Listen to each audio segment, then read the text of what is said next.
Olá, hoje a gente vai fazer uma imersão num tema que, assim, à primeira vista pode parecer um pouco distante e até, sei lá, um pouco estranho, né? Com certeza. A gente vai falar do ritual do Holocausto, a famosa oferta queimada, que tá lá no comecinho da Bíblia, no livro de Levítico. É um texto bem antigo, cheio de detalhes que parecem, nossa, bem específicos. Muito específicos. E para guiar essa nossa conversa de hoje, a gente separou duas bíblias de estudo que são, assim, excelentes. A versão Holman e a Nova Almeida Atualizada, a NAA. Duas ótimas fontes. O legal delas é que não é só o texto puro, sabe?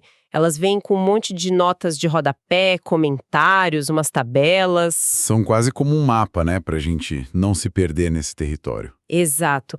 Então, a nossa missão aqui hoje é tentar entender o que estava por trás dessa prática. Não só o como se fazia, mas o porquê. O significado, né? E isso. O que esse ritual todo simbolizava para as pessoas daquela época. Como eles usavam isso para se conectar com o divino. A gente vai tentar decifrar essa linguagem. Um ótimo ponto de partida. Então, para começar, a própria palavra, holocausto, hoje em dia, ela já vem com uma carga histórica enorme, por motivos óbvios. Sim, muito pesada. Mas, se a gente voltar lá atrás, milhares de anos, o que essa palavra significava no seu contexto original? Essa é a pergunta-chave, pra gente começar a desvendar tudo isso. A palavra que a gente usa, holocausto, ela vem do grego, e o significado é totalmente queimado. Ah, ok. E isso já dá uma pista bem importante sobre o ritual que a gente vai ver depois. Mas a palavra original em hebraico é olá. Olá? Isso. E as notas da fonte Holman que a gente consultou mostram uma coisa fascinante. Olá quer dizer ascensão, ou aquilo que sobe. Uau, peraí.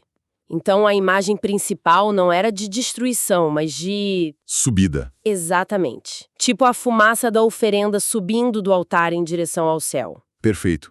O foco visual e simbólico era esse movimento para cima, o movimento ascendente. Algo que sai do plano terrestre e sobe em direção a Deus. A queima total era só um mecanismo que permitia essa ascensão. Entendi. A fumaça subindo era o ponto. Mas fico aqui pensando, o que o ofertante sentia? Era só um ato de enviar algo para cima? Porque, olha, a fonte NA diz aqui que o propósito principal nem era só o perdão dos pecados. O que ela diz? Que era também uma forma de reforçar orações, de expressar louvor, uma devoção. E é aí que a fonte Holman conecta tudo de uma forma incrível. A própria palavra hebraica para oferecer, que aparece no texto, karab. Karab. Isso, karav, não significa dar ou entregar. O significado literal da palavra é aproximar-se, chegar perto. Nossa, isso muda a perspectiva toda. Quer dizer que quando o texto diz que alguém ia oferecer um animal, a ideia na cabeça da pessoa não era estou dando isso para Deus. A ideia era estou me aproximando. Uau. O ritual inteiro, cada passo, era um movimento, quase uma coreografia de aproximação. A oferta não era um pagamento, era o veículo, o meio que permitia diminuir essa distância simbólica entre o ser humano e o sagrado. Era um convite para chegar mais perto. Ok, isso é muito mais profundo do que eu imaginava. Então vamos seguir essa jornada de aproximação, passo a passo como o texto descreve. Vamos lá. Tudo começava com a escolha do animal. Tinha que ser do gado, ovelha ou cabra. E o texto insiste nisso, um macho sem defeito. Por que essa exigência toda? Bom, pensa o seguinte, se o ato é de aproximação, um ato de honra a Deus, você não vai levar qualquer coisa, né? Faz sentido. Sem defeito significava levar o seu melhor, não o animal que já estava velho, o doente, o que não servia mais para o rebanho. Era um símbolo de que você estava entregando algo de valor real para você, um ato de respeito profundo. É quase como a gente hoje, quando vai dar um presente muito importante para alguém. A gente não embrulha uma coisa quebrada, a gente escolhe o melhor, o mais bonito que pode. Exatamente essa lógica. E o sistema tinha uma coisa muito interessante, que era a acessibilidade. As fontes mostram isso. Como assim? Tinha uma escala. Quem tinha mais posses levava um boi. Quem não podia, podia levar uma ovelha, e quem tinha muito pouco mesmo, podia trazer uma ave, uma rolinha, um pombinho. Ah, que interessante! O importante não era o valor de mercado do animal. O princípio era oferecer o melhor dentro da sua capacidade. Entendi, isso faz todo sentido. E logo depois vem uma parte que me parece super íntima, quase. Teatral. O texto diz que a pessoa colocava a mão na cabeça do animal. Sim, Esse gesto sempre me pareceu meio estranho. Não era só para segurar o bicho, né? de forma alguma. Ali era o coração simbólico do ritual. Era o momento da transferência. Transferência. Isso. Ao colocar a mão sobre a cabeça do animal, o ofertante estava se identificando com ele. Era como se ele dissesse: este animal está aqui no meu lugar. Ele me representa. A intenção da oferta, fosse um pedido, um louvor ou o peso de um erro, era simbolicamente transferida para aquele substituto. Entendi. É um gesto de representação e a partir daí... Peraí, lendo aqui com atenção, o texto diz que ele imolará o novilho. Ele, o ofertante. Sim, Você está me dizendo que a própria pessoa que trazia a oferta é que abatia o animal. Eu sempre imaginei que era o sacerdote que fazia todo o serviço sujo. exatamente. Era o próprio ofertante. E isso muda completamente a dinâmica da coisa, não muda? Totalmente. Torna tudo muito mais pessoal, visceral até. Isso. Não era um ato terceirizado, distante. A pessoa estava diretamente envolvida no custo daquela aproximação. Tinha um peso, uma seriedade, uma participação que não podia ser delegada. Nossa, isso é intenso. Mas então qual era o papel do sacerdote nisso tudo?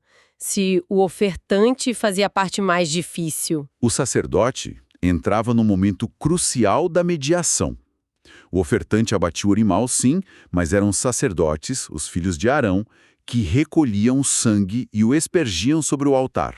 Ah, tá. E o sangue, no pensamento da época, era o símbolo máximo da vida. Era um elemento sagrado. Apenas os mediadores consagrados, os sacerdotes, podiam manusear o sangue no lugar santo. Então era uma parceria forçada, por assim dizer. O ofertante precisava fazer a parte pessoal, mas não conseguia completar o ritual sozinho. Ele dependia do sacerdote para oficializar a comunicação com Deus através do sangue. É isso. Exatamente essa a lógica. A participação era dos dois. E depois desse ato com o sangue, o ritual continuava. O animal era esfolado, cortado em pedaços, as partes internas eram lavadas com água para garantir a pureza. Certo. E então tudo, absolutamente tudo, era colocado sobre a lenha no altar para ser consumido pelo fogo. E aí que entra aquela frase que se repete, né, quase como um refrão no texto. Oferta queimada de aroma agradável ao Senhor. Essa parte sempre me soou um pouco literal demais. É uma ótima observação. Essa ideia de cheiro suave ou aroma agradável é o que a gente chama de linguagem antropomórfica. O que é isso? É como quando a gente fala que a natureza está sorrindo num dia de sol. Não é que Deus tem um nariz e sinta o cheiro do sacrifício e pense, que cheirinho bom. Claro que não. Certo. É uma forma poética, uma metáfora poderosa para dizer que o ato, a intenção, a obediência por trás daquela fumaça que subia era algo bem recebido, aceito. Era o sinal de mensagem recebida. Ah, entendi. É a confirmação de que a aproximação foi bem sucedida. Sabe, enquanto a gente descreve esse processo todo, me surge uma dúvida. Era só isso? Esse era o único tipo de ritual que existia? Porque parece muito específico essa coisa de queimar tudo. Não, de jeito nenhum. E uma tabela na fonte NEAC que a gente usou mostra isso de forma genial. O holocausto era a estrela principal, por assim dizer, a oferta mais fundamental, mas ele fazia parte de um elenco de 5 grandes ofertas no sistema de Levítico. 5. Quais eram as outras, assim, por cima? Bom, além do holocausto, a Olá, que era sobre dedicação e ascensão, você tinha a oferta de manjares ou de cereais, que geralmente era de gratidão. Ok. Havia o sacrifício pacífico ou de comunhão, que era o único em que o próprio ofertante comia uma parte da carne numa refeição festiva, simbolizando paz com Deus. Que interessante. E depois tinha 2 para lidar com erros. O sacrifício pelo pecado, para a purificação, e o sacrifício pela culpa, que envolvia restituir alguém por um dano causado.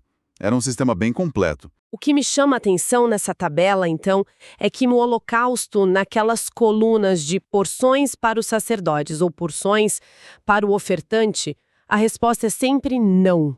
Exato. Nada sobrava, nem para o sacerdote, nem para quem ofereceu. Por que essa diferença tão drástica? E aí a gente fecha o ciclo e volta para o começo da nossa conversa.